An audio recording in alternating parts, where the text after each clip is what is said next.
Welcome. We have Joe Sestak from Pennsylvania, former congressman, Democratic presidential candidate.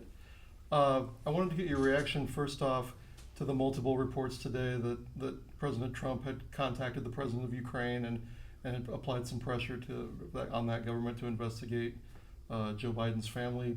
What's your reaction to those reports? My reaction, if these turns out to be true, this is an impeachable offense. Look, how can somebody who is commander-in-chief of our armed forces, somebody who is president, sits in the Oval Office, occupying it temporarily where it really is about the presidency, and then reaches out to somebody that says, hey, look, help us meddle around in the most sacred sacristy we have in America, our free elections. If it's true, it is an impeachable offense and it should be investigated by Congress and they should proceed. Now, we'll have to find out. But of anything, that one most struck me.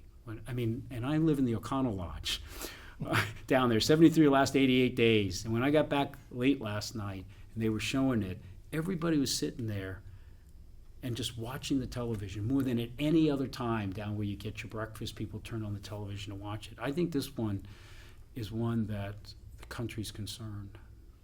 Do you think the president's fellow Republicans will be concerned? On this one, I think you'll see some peeling off, if it turns out to be true, yes. Mm-hmm. Look, there's nothing that could be worse than this. I mean, we came close to it when Russia interfered in our free elections, and we did nothing. And that's the problem, what we have today. We have walked away from the world where we had convened what's often called a rules-based liberal world order. Liberal only because it's based on our democratic values, individual and human rights, open and fair governments. And then all of a sudden we've come home, kicking Bruce allies behind, and the Crown Prince of Saudi Arabia feels empowered after high-fiving Mr. Putin to murder an American resident in his embassy because there's no consequences he has concerned about. That's how we've gotten under this president, and that's very harmful. How do you think the United States should respond to Russia, whether it's interference with elections or any number of things that Americans object to? Russia is a gas station. That's how their economy is. And they are running out of gas on the western part of their nation. We should have clamped sanctions on the eastern part where they are about to go in more than they have and drill in what has previously been inaccessible places to keep that gas station able to give it economic value. And we should say none of the West is going to help you invest in that. We needed to do something where it hurt, like we did to Iran. America's greatest power is not its military. It is the ability to convene the world for a common good. That's what we did with Iran. We disarmed it by economic and diplomatic sanctions of its nuclear warfare capability. We should have done the same on Russia on this and convened the world about it. That's what we used to do under Ronald Reagan, under John F. Kennedy, and we just let it go. But you need to focus where it hurts, and that's where it really hurts Russia. Now, you said you were one of only a few military veterans running for the nomination. You said you want to restore U.S. leadership. To some people, that sounds like more military intervention. And one thing, President Trump, even from some people on the left, has been praised for not being really trigger happy with sending out strikes or boots on the ground. What do you see the role of military intervention in the foreign policy? See, this is a great point because, as I tell people, unfortunately, because of that vote that Democrats and Republicans both took for that tragic misadventure in Iraq, where they didn't understand the military stop problems, they never fix it, to where you didn't have any senator who voted for that. Understand that you better know when you use our military how it will end before you deciding if it's even wise to begin. Left 2 decades of unaccountable consequences in the Middle East and a loss of faith in U.S. engagement in the world because they began to equate it with a serious military blunder. When in fact, U.S. engagement in the world won the Third World War without a shot, the Cold War, by convening the world of 67 nations in security arrangements. We convened the world from the United Nations, the IMF, the World Bank, where we didn't do that after World War I. And the inability to handle a recession like the IMF and World Bank did in Europe recently gave rise to fascism because no one was there to keep that becoming a depression and went to World War II. So what has happened since World War II? Because of our convening the world in this liberal world order, we've brought the literacy rate of the world from 42% of the world's population to 85%. We brought extreme poverty from 63% down to 8%.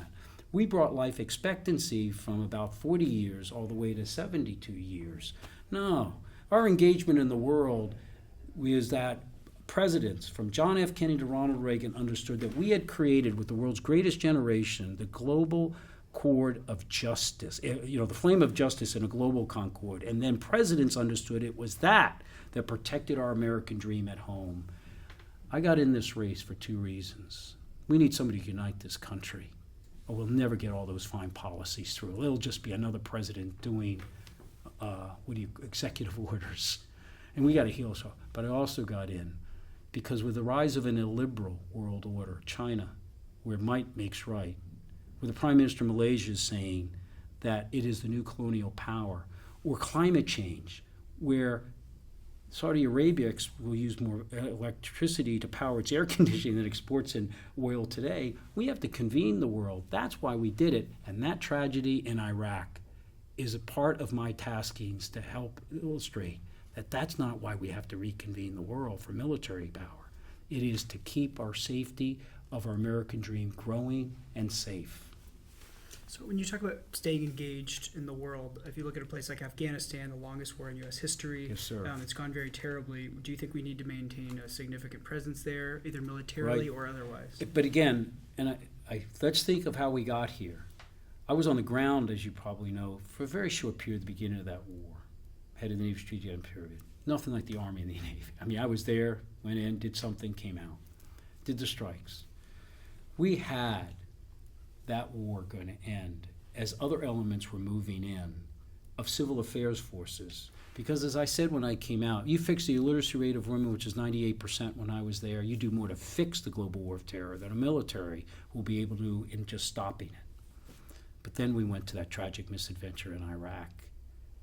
And just a few years later, the chairman of the Joint Chiefs of Staff in testimony before my committee said, when asked, how do you handle these two conflicts? He said, in Iraq, we do what we must. In Afghanistan, we do what we can. What? And so what do we need to do today? It went south, as he later said, because we couldn't put all our efforts in to finish it up. So what happens now? The president was right to engage, but as he did with North Korea, he does it wrong. And so what you need to do is to engage the Taliban, because we need to bring this together, but by convening the world again.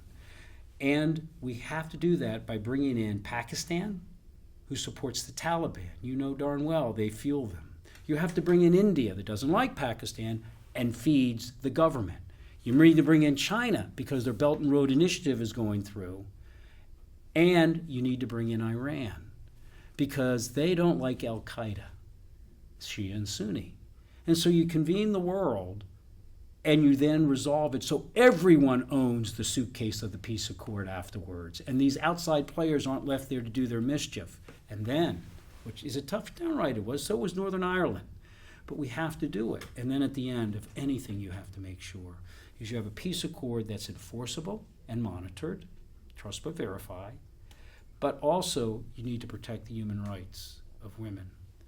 I brought an all-girls Muslim team to lead the parade of the first International Olympics, Robotic Olympics, that I put together at the behest of someone, 158 nations a couple years ago. And I wanted them to lead it. And I don't see any way when they went back and the mullahs condemned them because they had a picture with a boy from their congregation, that we have to ensure that that is also part of the peace accord. Can we do it? Yeah. If we cut out half of the corruption of the army and the police there in Afghanistan and just keep the good elements. Congressman, I appreciate you sharing your thoughts with us, and thanks for joining us in Cedar Rapids. Thank you. Thanks. Thank you. Appreciate it, guys.